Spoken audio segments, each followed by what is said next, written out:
name is Eddie Tofpik. I'm Head of Technical Analysis and Senior Markets Analyst at ADM Investor Services International Limited. Here is your daily technical analysis of LME 3-month copper and aluminium. I'll start with LME 3-month copper. A new recent high yesterday, but also a bearish dark cloud cover pattern just about. The market managed to punch up through the overhead congestion made up of the three significant highs of 2011.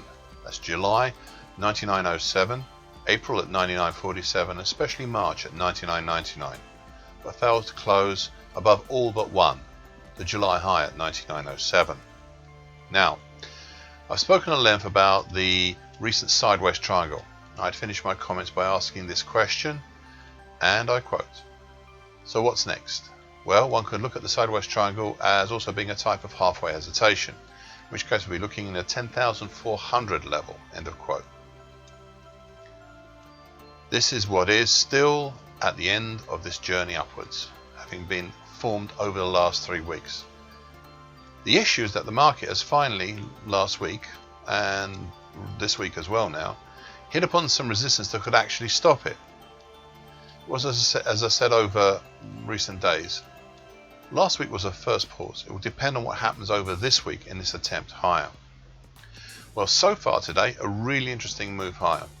True, it was a lower open and a lower low than yesterday, below the key 99.07 level, but since then the market has moved back up such that it is challenging yesterday's high and looking right now like a bullish engulfing pattern, and maybe for a little more effort on the upside and a favourable close, maybe a key reversal up.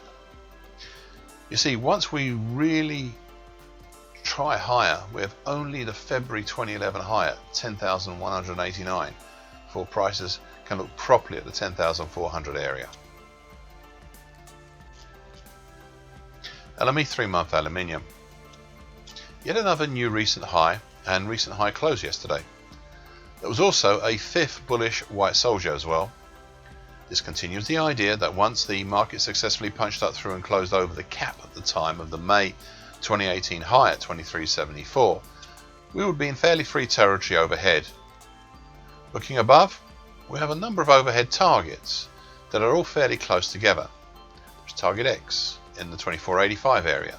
This is the preliminary potential target for the rising wedge pattern, with target X1 in the 2500 area being the full target topside for this move. Then there's target X2 in the 2470 area. This is the projected doubling of the bull channel target.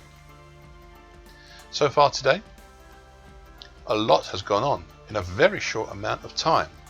We've had another move higher with a fresh recent high.